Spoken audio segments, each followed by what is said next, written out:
अस्सलाम वालेकुम, कैसे हैं आप लोग। इस वीडियो में इंशाल्लाह आपको टर्की बर्सलेट स्कॉलरशिप के बारे में बताऊंगा। जो भी इंफॉर्मेशंस हैं उससे रिलेटेड वो सब इंशाल्लाह कवर करने की कोशिश करूंगा। मैंने भी ये लास्ट ईयर अप्लाई किया था इसमें और अल्हम्दुलिल्लाह मुझे ये स्कॉलरशिप मिली थी। Okay, let's start. इंट्रोडक्शन में सबसे पहले ये फुली गवर्नमेंट स्कॉलरशिप है जो टर्की की सबसे प्रेस्टिजियस स्कॉलरशिप्स होती हैं। ये उनमें नंबर 1 पे आती है। और उसके अलावा इसमें आप अगर बैचलर के स्टूडेंट हैं या और मास्टर के लिए अप्लाई करना चाह रहे हैं, और अगर बैचलर के लिए अप्लाई करना चाह रहे हैं या पीएचडी प्रोग्राम के लिए अप्लाई करना चाह रहे हैं तो आप इसमें कर सकते हैं। इसमें बेसिकली 207 टर्किश यूनिवर्सिटीज़ होती हैं जिसमें आप अप्लाई कर सकते हो। और ऐसा नहीं है कि आपने यूनिवर्सिटी में जाके अप्लाई करना है, सिर्फ आपने पोर्टल पे अप्लाई करना है टर्की बर्सलेट स्कॉलरशिप वाले, और उसके थ्रू ही आप जो है ना आपका एडमिशन हो जाता है। और उसके बाद इसकी जो एप्लीकेशन का पीरियड है वो 10 जनवरी से स्टार्ट हो चुका है और 20 फरवरी इसकी लास्ट डेट है। एंड इसकी एप्लीकेशन फ़ीस कोई नहीं है, फ्री ऑफ कॉस्ट है, आप इसको अप्लाई कर सकते हो। उसके बाद एप्लीकेशन क्राइटेरिया है, नो डाउट फॉरेन नेशनल्स यानी कि पाकिस्तानी अप्लाई कर सकते हैं इसमें। और जो एकेडमिक अचीवमेंट यानी कि मिनिमम क्राइटेरिया क्या है, कौन इसमें लोग अप्लाई कर सकते हैं। अंडर ग्रेजुएट के लिए अगर आपके 70% मार्क्स हैं या उससे अबव हैं तो देन आप अप्लाई कर सकते हो। और मास्टर और डॉक्टर के लिए मिनिमम 75% मार्क्स आपके होने चाहिए। और अगर मेडिकल साइंस के स्टूडेंट है कोई भी देन उनके लिए 90% मिनिमम है। उसमें एज लिमिट है, बैचलर के लिए 21, मास्टर के लिए 30 और डॉक्टरल के लिए 35, और अगर रिसर्च स्कॉलरशिप के लिए आप अप्लाई कर रहे हो तो 50। एंड देन मैंने लास्ट में इंक्लूड किया है गुड हेल्थ कंडीशन। इसमें ये होता है जब आप सेलेक्ट हो जाते हो तो ये YTB वाले आपसे मेडिकल सर्टिफिकेट मांगते हैं। उसमें उनका एक जनरल एक टेम्पलेट होता है, उसके अकॉर्डिंगली आपने मेडिकल सर्टिफिकेट देना होता है। तो अगर आपको खुदा ना खास्ता कोई क्रॉनिक डिजीज़ है तो देन आप ट्रैवल नहीं कर सकते, तो इसलिए ये भी मैंने यहाँ पे मेंशन किया हुआ है। इस स्कॉलरशिप में आपको क्या क्या बेनिफिट्स मिलेंगे। सबसे पहले आपको स्टाइपेंड मिलता है 4500 तुर्किश लीरा अंडर ग्रेजुएट के लिए, मास्टर के लिए 6500 और पीएचडी के लिए 9000। ये अमाउंट इनफ है यहाँ पे टर्की में रहने के लिए। बहुत सारे लोग स्कैम करते हैं कि ये स्टाइपेंड इनका बहुत कम है, इस स्टाइपेंड के साथ आप वहाँ पे सर्वाइव नहीं कर सकते। अभी आप ये देखें, यहाँ पे इनकी डॉर्मेटरी फ्री है, वहाँ पे फूड फ्री है, और यहाँ पे बुक्स फ्री हैं। आपकी एजुकेशन से रिलेटेड जो भी चीज़ें वो आपकी फ्री हैं। जब मैं लास्ट टाइम इधर आया था तो जो स्कॉलरशिप की अमाउंट थी वो 5000 तुर्किश लीरा थी फॉर मास्टर स्टूडेंट्स, और हर साल ये इंक्रीज़ होती है, तो अब जो हो गई है वो 6500 हो गई है। और ये साथ साथ में इंक्रीज़ भी करते हैं, ऐसा नहीं है कि आपकी ये जो अमाउंट है ये परमानेंट आती है। और अगर इन्फ्लेशन हो रही है तो उसके अकॉर्डिंगली ही आपकी जो स्टाइपेंड है वो भी इंक्रीज़ होता है। उसके अलावा फुल ट्यूशन फ़ी कवरेज है इसके अंदर। किस लैंग्वेज कोर्स जो है वो भी फ्री है। उसके अंदर जो बुक्स हैं, जो भी आपके एक्सपेंसेस आ रहे हैं वो सब यूनिवर्सिटी बेयर करती है। उसके अलावा फिर यूनिवर्सिटी डॉर्म आपको मिलता है, वहाँ आपको breakfast and dinner university provide करती है। जब आपकी सिलेक्शन हो जाती है फिर आपको ये फ्लाइट टिकट भी प्रोवाइड करते हैं फ्री ऑफ कॉस्ट। उसमें ये होता है आपने डेट सेलेक्ट करनी होती है, उसके अकॉर्डिंगली ही ये आपको टिकट देते हैं। बेसिकली इसमें आपका 1 रुपया भी खर्च नहीं होता है स्कॉलरशिप में।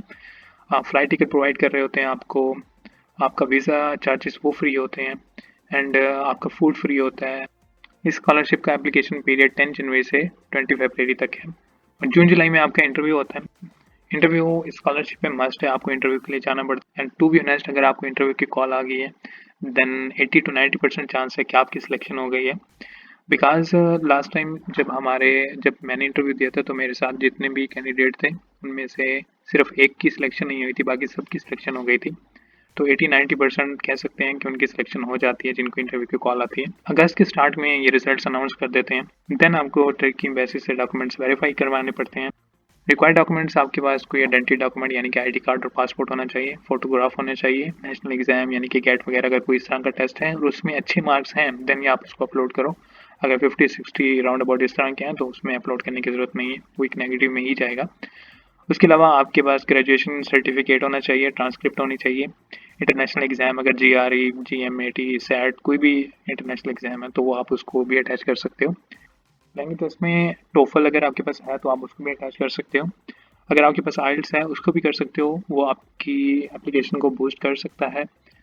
देन आपको रिसर्च प्रपोजल चाहिए होता है, उसमें आपने कोई भी टॉपिक है उसका प्रपोजल देना होता है। और ये सिर्फ पीएचडी कैंडिडेट्स के लिए होता है, लेकिन अगर आप मास्टर के स्टूडेंट हो तो मैं आपको सजेस्ट करूँगा मस्ट कि आप उसको फिल आउट करो, आप अपना प्रपोजल दो, क्योंकि मास्टर का स्टूडेंट भी रिसर्च के ऊपर काम करता है।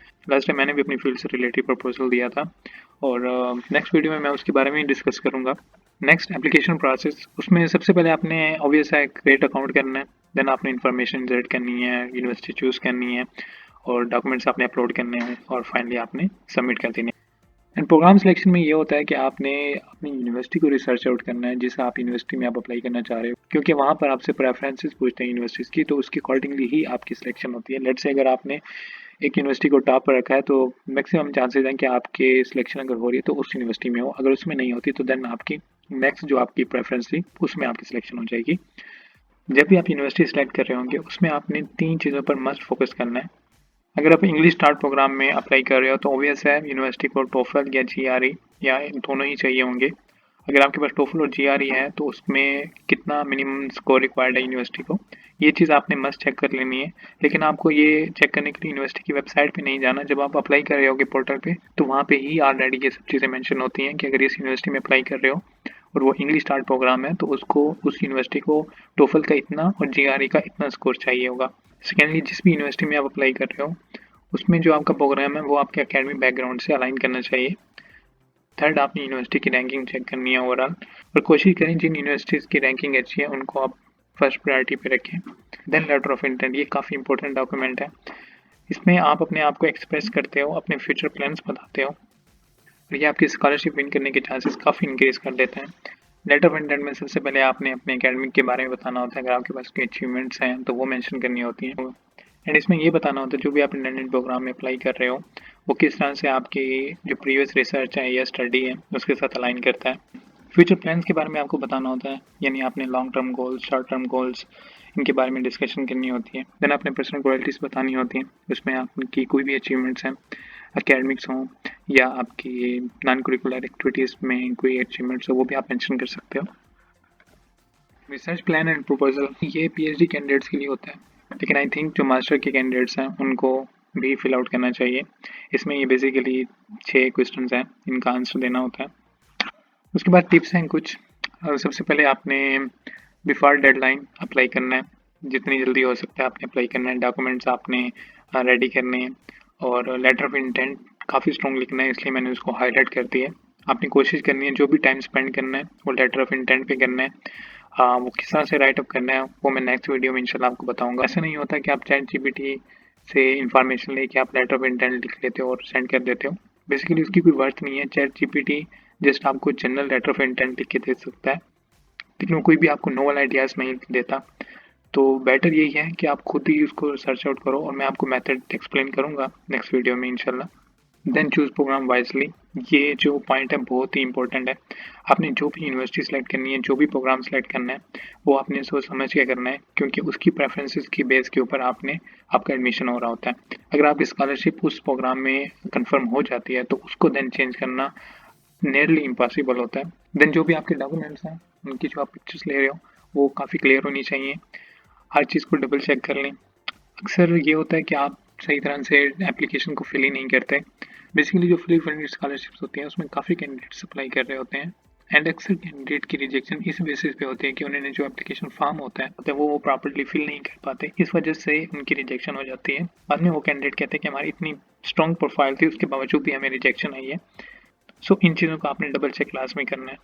नेक्स्ट, हर साल इस स्कॉलरशिप पर तकरीबन 165,000 लोग अप्लाई करते हैं, और उनमें तकरीबन 5,000 की सिलेक्शन होती है। सो ये काफ़ी कम्पिटिटिव स्कॉलरशिप है, लेकिन अगर आपका ये एकेडमिक बैकग्राउंड काफ़ी स्ट्रॉन्ग है, आपका लेटर ऑफ इंटेंट काफ़ी अच्छा लिखा हुआ है, आपकी एक्स्ट्रा करिकुलर एक्टिविटीज़ हैं, देन आपकी ये एप्लीकेशन को काफ़ी स्ट्रॉन्ग बना देते हैं, और आपके काफ़ी ब्राइट चांसेस होते हैं कि आप इस स्कॉलरशिप को विन कर सको। अगर आपकी सिलेक्शन हो जाती है, आपने सबसे पहले स्कॉलरशिप ऑफर को एक्सेप्ट करना होता है और स्टूडेंट वीज़ा के लिए अप्लाई करना होता है। देन आपको फ़्लाइट बुक करनी होती है। उसके बाद आपने first year Turkish language course लेना होता है।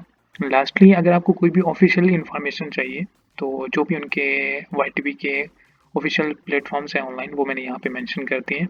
नाउ हम वेबसाइट पे चलते हैं, वहाँ पे हम देखते हैं किस तरह से अप्लाई करना है। सारा प्रोसीजर मैं वहाँ पे एक्सप्लेन कर देता हूँ आपको। यहाँ से आप टेक की बिजनेस स्कॉलरशिप पे अप्लाई करोगे। ये उनकी वेबसाइट है, ऑफिशियल वेबसाइट, मैं इसका लिंक भी साथ में शेयर कर दूँगा। अगर आप ऑलरेडी रजिस्टर कर चुके हो देन आप अपना ईमेल और पासवर्ड यहाँ पे इंसर्ट करोगे, बट फर्स्ट टाइम हम रजिस्टर कर रहे हैं तो हम इधर क्लिक करेंगे।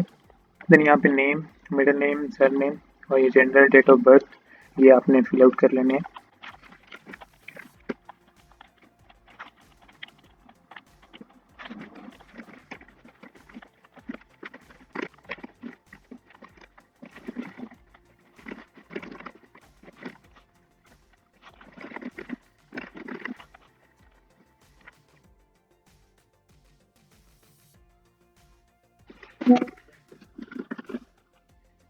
ये इस तरह से आपके पास इंटरफेस हो जाएगा। ये सब चीज़ें आपने फिल आउट करनी है। सबसे पहले पर्सनल इन्फॉर्मेशन में आपने इसको एडिट करना है। यहाँ पे सब अपनी इन्फॉर्मेशन आपने फिल कर लेनी है।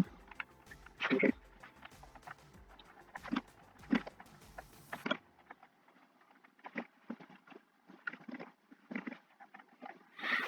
यहाँ पे अपने आईडी कार्ड को अपलोड कर लेना एंड देन इसको सेव कर लेना। यहाँ पे आपकी कोई भी हॉबीज है वो सेलेक्ट कर लेने हैं, यहाँ पे वो इंसर्ट करोगे।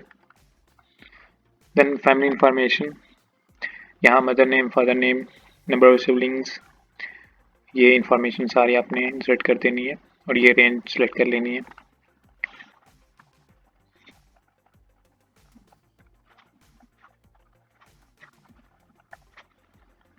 कंटैक्ट इन्फो में आप कंट्री, सिटी, पोस्टल कोड यहाँ पे मेंशन करना है, मोबाइल फ़ोन मेंशन करना है। अगर स्ट्रीट, बिल्डिंग नंबर आपको मालूम है तो वो भी आप इधर इंसर्ट कर सकते हो।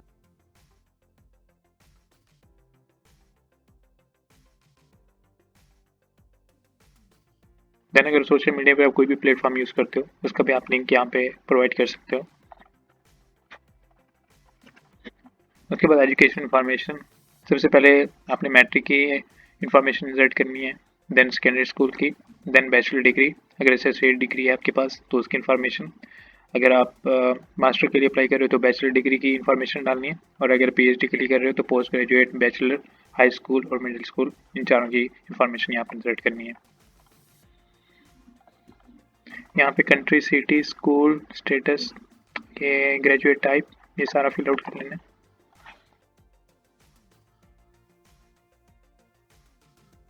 यहाँ पर अगर आप परसेंटेज में इंसर्ट करना चाहते हो, लेट्स से 100, अगर आपके मार्क्स हैं 78.83 तो यहाँ पे आप 78 मेंशन करोगे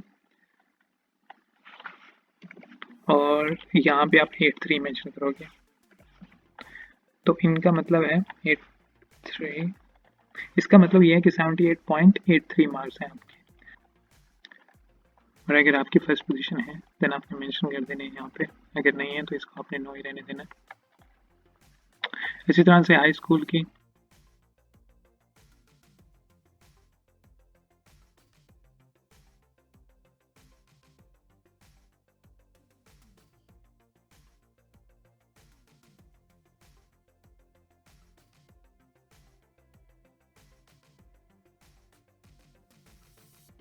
लैंग्वेज डिटेल आ जाना, आपकी जो भी नेटिव लैंग्वेज है उर्दू है तो आपने इसको सेलेक्ट कर लेना है यहाँ पे। अदर लैंग्वेज, यहाँ पे कोई और लैंग्वेज अगर आपको आती है तो वो उसको भी आप इंसर्ट कर सकते हो। तुर्किश लैंग्वेज स्किल्स अगर आपके पास हैं तो ठीक, अदरवाइज आपने नो कर देना है। देन वर्क एक्सपीरियंस, अगर आप किसी कंपनी में काम कर चुके हो तो वो भी आप यहाँ पे ऐड कर सकते हो और यहाँ पे आप अपनी सीवी ऐड करोगे। ये बेसिकली शो करा रहा है कि आपने फिल नहीं की, लेकिन ये ऑप्शनल है, कंपलसरी नहीं है। रेड का मतलब है कि ये चीज़ें आपने फिल नहीं की और वो कंपलसरी थी। एकेडमिक क्वालिफिकेशन में अगर आपने ये टेस्ट दिए हुए हैं तो आप उनकी इन्फॉर्मेशन यहाँ पे इंसर्ट कर सकते हो, अगेन ये कंपलसरी नहीं है। सोशल एक्टिविटीज़ में अगर कोई भी आपने प्रोजेक्ट कंप्लीट किया है या आपके पास सर्टिफिकेट्स हैं वो यहाँ पे ऐड कर सकते हो। लेट्स से अगर आप गोल्ड मेडलिस्ट थे, फर्स्ट पोजीशन थी, तो उसका सर्टिफिकेट यहाँ पे ऐड कर सकते हो। वॉलंटरी एक्टिविटीज़ में भी किसी एनजीओ के साथ काम किया है या वॉलंटरी कोई एक्टिविटी की है उसका सर्टिफिकेट भी आप यहाँ पे ऐड कर सकते हो। ट्रैकिंग में एक्सपीरियंस ये आप ऐड कर सकते हो, कंपलसरी है यहाँ पे तो इसको आपने नो करना है। ये आप सिलेक्ट कर लो, social media, no, do you have any relatives living in Turkey, अगर है तो आप उनको मेंशन कर सकते हो। सेव। अब लास्ट टाइम में क्या होता है, जब मैं अप्लाई कर रहा था यहाँ पे मेरा एरर दे रहा था कि नो सेलेक्ट कर रहा था तभी वो प्रोसीड नहीं कर रहा था, तो देन मुझे इसको येस करके ये इन्फॉर्मेशन सारी डम इन्फॉर्मेशन देनी पड़ी थी और देन ही मेरा प्रोसीड हुआ था। मैंने इनको मेल भी किए थे लेकिन उनका रिस्पॉन्स नहीं आया था। तो इसीलिए कहते हैं कि आपने डेडलाइन जो आ रही है उससे कम से कम 4-5 दिन या 10 दिन पहले आप इसको अप्लाई कर लो, अगर कोई भी इशू आ रहा है तो आप उसको सॉर्ट आउट कर सको। और ये चीज़ उन्होंने बाद में इंटरव्यू में मेरे से पूछी भी थी कि आपने यहाँ पे यस लिखा हुआ था तो आप टर्की गए हो तो आपका एक्सपीरियंस कैसा रहा। देन मैंने उनको ये सारा इशू एक्सप्लेन किया था और वो ईमेल भी दिखाई थी जो मैंने इनको की थी कि ये मेरा प्रोसीड नहीं हो रहा नो करने से। क्योंकि यहाँ पे ये रेड मार्क शो कर रहा है, यहाँ पे कोई इन्फॉर्मेशन हमने मिस कर ली है तो ये यहाँ पे पिक्चर हमने ऐड नहीं की, पिक्चर ऐड कर लेते हैं। Okay, save. सी अब ओके हो गया। अब हम चाहते हैं अगर बैचलर के लिए अप्लाई कर रहे हो तो आप इधर आ जाना है, मास्टर के लिए, पीएचडी के लिए और ये रिसर्च वालों के लिए। हम मास्टर के लिए अगर अप्लाई कर रहे हैं तो ये मास्टर डिग्री यहाँ पे अप्लाई एक्सेप्ट कर लें, तो यहाँ का कुछ इंटरफेरेंस इस तरह का आपको शो करेगा। एप्लीकेशन कंडीशन ये सब आपने रीड आउट कर लेना है। उसके बाद सेव, ये कंप्लीट हो गया। अब यहाँ पे प्रेफरेंसेस है। अब आपने यहाँ पे यूनिवर्सिटी सेलेक्ट करनी है। पहले आपने फील्ड सेलेक्ट करनी है अपनी, लेट्स से अकाउंटेंट में ही देख लेते हैं। अकाउंटेंट में हम ये देखें इतनी यूनिवर्सिटीज आ रही है। अगर अकाउंटेंट एंड ऑडिटिंग में अब ये देखें 2 यूनिवर्सिटीज़ है। अब लेट से मैं ये चेक करना चाह रहा हूँ कि इस यूनिवर्सिटी का क्राइटेरिया क्या है अगर मैं इधर एडमिशन लेना चाहता हूँ। फर्स्ट ये कहाँ पे है, इसमें है, लैंग्वेज इसकी तुच्छ है, ड्यूरेशन 2 इयर्स का है, ओके। एंड मुझे चाहिए इंग्लिश वाला। यहाँ पे ये देखें, ये इस्तांबुल यूनिवर्सिटी में ये इंग्लिश लैंग्वेज में है, लेकिन इसका क्राइटेरिया चेक करना है, फिर मुझे यहाँ क्लिक करना है। अब यहाँ देखें, यहाँ पे इनको टोफल चाहिए 90 और GMAT चाहिए 152, ALES 65, YTS 75, आइल्स ये नहीं रिक्वायर्ड कर रही। तो ये चीज़ आपने इस तरह से चेक करनी है कि कौन सी यूनिवर्सिटी की रिक्वायरमेंट्स क्या है। अगर आपने अब लेट से आपके पास आइल्स टोफल नहीं है और आप प्लान भी नहीं करे कि आपने टोफल देना है, तो देन आपने इसको तो प्रेफरेंस नहीं देनी, ठीक है। और इसी तरह से फिर अगर आपने इन यूनिवर्सिटी सेलेक्ट करना है तो आपने प्रेफरेंस इसी हिसाब से देनी है कि पहले इस यूनिवर्सिटी को अलग से चेक कर लें, इनकी ऑफिशियल रैंकिंग देख लें और वैसे ही देख लें कौन सी यूनिवर्सिटीज अच्छी हैं, लोगों की कमेंट्स देख लें वहाँ पे। अगर कोई ऑलरेडी स्टूडेंट स्टडी कर रहे हैं तो उनसे भी आप कंसर्न कर लें। तो इस तरह से आपने यूनिवर्सिटी सेलेक्ट करनी है। यहाँ पे आपने 12 यूनिवर्सिटी सेलेक्ट कर लेनी है।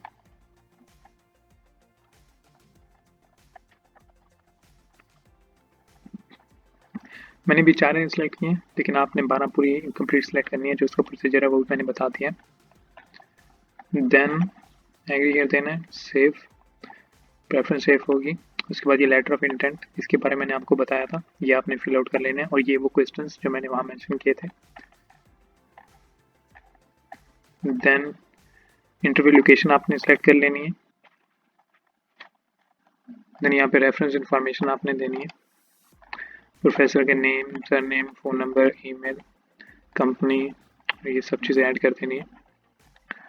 लेटर ऑफ रेफरेंस लेटर जो है वो यहाँ पे ऐड करना है आपने।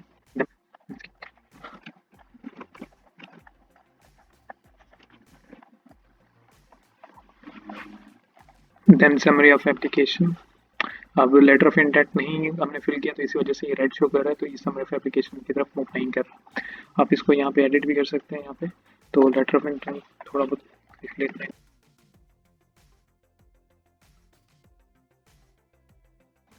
उसके बाद ये स्कॉलरशिप प्रोग्राम, इधर आ जाना है आपने। यहाँ पे है कि अगर आप ये क्राइटेरिया आप फुलफिल कर रहे हो देन आपकी जो स्टाइपेंड है वो इंक्रीज हो जाता है। तो ये बेसिकली उनके लिए है। तो अगर आपने टोफल दिया और आप इन क्राइटेरिया में लाइक कर रहे हो, GRE दिया हुआ है या ALES दिया हुआ है, तो देन आप देख लें और टोफल भी देख लें, GRE दिया हुआ है और टोफल का स्कोर, आइल्स का स्कोर अगर इसमें आप अप्लाई करते हो इन कैटेगरीज में, देन आपकी ये जो स्कॉलरशिप की अमाउंट है वो इंक्रीज भी हो सकती है। देन ये ISDP जॉइंट स्कॉलरशिप प्रोग्राम है, अगर आप इसके अंदर अप्लाई करते हो तो इसमें भी अप्लाई कर सकते हो, लेकिन आई थिंक ये सिर्फ PhD कैंडिडेट्स के लिए। आप इधर चेक भी कर सकते हो। यहाँ पे लाइक पाकिस्तान अगर इसमें अप्लाई करता है तो आई थिंक ये सिर्फ merit scholarship program for MSP PhD। And उसके बाद ये नमा फाउंडेशन, देन ये नमा फाउंडेशन जॉइंट स्कॉलरशिप प्रोग्राम है, इसमें सिर्फ इस कंट्री वाले अप्लाई कर सकते हैं, तो इसको नो कर देना। ये सब नो ही आने, मैंने भी नो सेलेक्ट किए थे सारों में। एंड देन सेव कर देना इसे। एंड बिफोर सबमिशन एक मरतबा आपने सारी इन्फॉर्मेशन आपने गो थ्रू कर लेनी है। देन ये आपने सबमिट कर देना है, यहाँ पे एक्सेप्ट करके सबमिट। तो बेस्ट ऑफ लक। अगर कोई भी आपका क्वेश्चन है तो कमेंट में आप उसको लिख सकते हो, इंशाल्लाह मैं ज़रूर उसका रिप्लाई करूँगा। अल्लाह हाफिज़।